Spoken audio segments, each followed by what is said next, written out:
सबसे पहले जानते हैं कि गरुड़ पुराण है क्या और इसकी खास बातें क्या हैं। देखिए, गरुड़ को कश्यप ऋषि का पुत्र और भगवान विष्णु का वाहन माना जाता है। एक बार गरुड़ ने भगवान विष्णु से प्राणियों की मृत्यु के बारे में पूछा, यमलोक यात्रा के बारे में, नरक योनियों के बारे में और व्यक्ति की सद्गति के बारे में बड़े सारे सवाल पूछे जो गूढ़ और रहस्य वाले सवाल थे। उस समय भगवान विष्णु ने गरुड़ की जिज्ञासा को शांत करते हुए इन प्रश्नों का उत्तर दिया था। गरुड़ के प्रश्न और भगवान विष्णु के उत्तर इसी गरुड़ पुराण में लिखे गए हैं, संकलित किए गए हैं। सनातन धर्म में मृत्यु के बाद परिवारजनों को गरुड़ पुराण सुनने का विधान बताया गया है।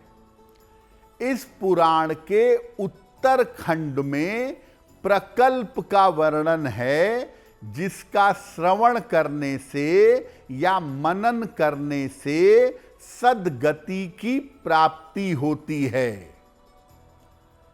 गरुड़ पुराण एक बड़ी अनूठी पुस्तक है और ये व्यक्ति के मन और कर्म के प्रभाव को बताती है।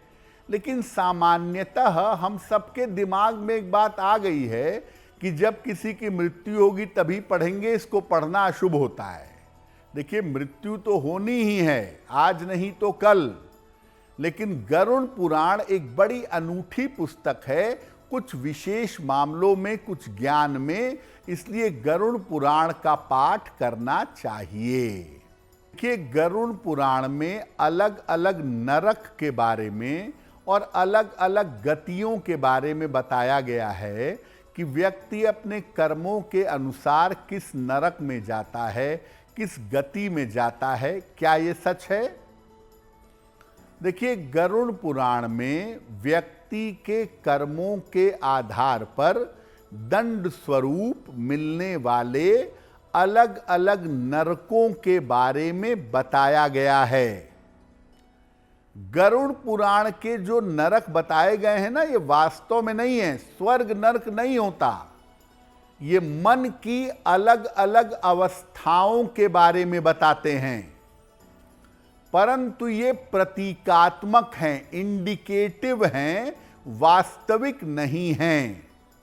हालांकि ये बात जरूर है कि आपको आपके कर्मों का फल वास्तविक जीवन में वैसे परिणाम भुगतने पड़ते हैं और ये परिणाम वास्तविक और मानसिक होते हैं।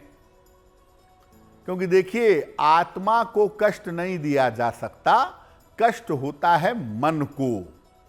तो जो कष्ट भोगना पड़ता है, जो तकलीफ भोगनी पड़ती है, वो आपके कर्मों के हिसाब से आपका मन भोगता है।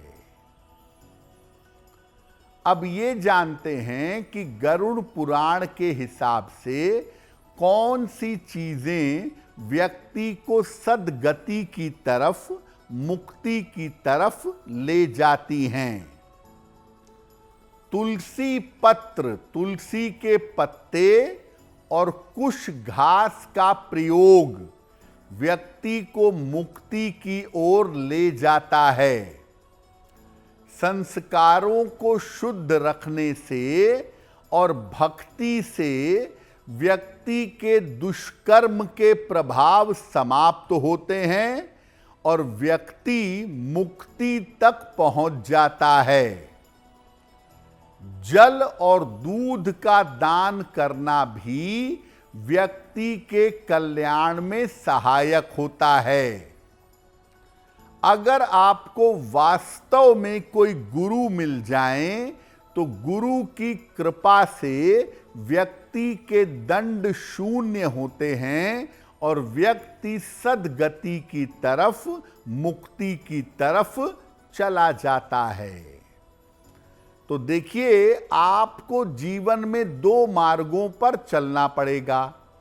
अपनी तरफ से प्रयास करके अच्छे रास्ते पर चलिए और ईश्वर की भक्ति का रास्ता पकड़िए, तभी आपके कर्मों के बंधन समाप्त होंगे और तभी आप मुक्ति का मार्ग पा सकेंगे।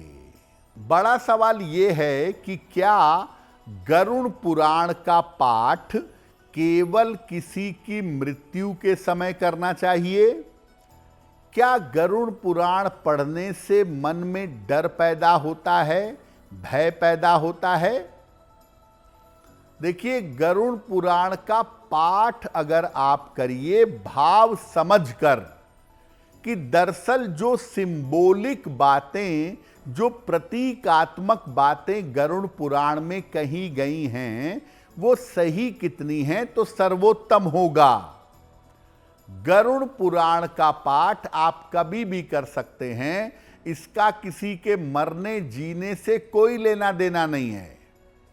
वैसे अमावस्या को अगर आप नियमित रूप से गरुड़ पुराण का पाठ करें तो सबसे ज्यादा उत्तम होगा। इसका भाव अगर आप समझें तो ये भय पैदा नहीं करेगा। और अगर आप वास्तव में गरुड़ पुराण समझना चाहते हैं, इसके पाठ का फल लेना चाहते हैं, तो गरुड़ पुराण के साथ भगवत गीता भी जरूर पढ़िएगा। गरुड़ पुराण के साथ अगर गीता जी का पाठ किया जाए, उसके अर्थों को समझा जाए, तो बहुत बेहतर होगा। अगर आप मुझसे जुड़ करके अपनी समस्याओं का समाधान चाहते हैं और चाहते हैं कि आपकी समस्याओं को ज्योतिष के माध्यम से सुलझाया जाए, तो आप हमसे संपर्क कर सकते हैं, जुड़ सकते हैं एस्ट्रो तक पर।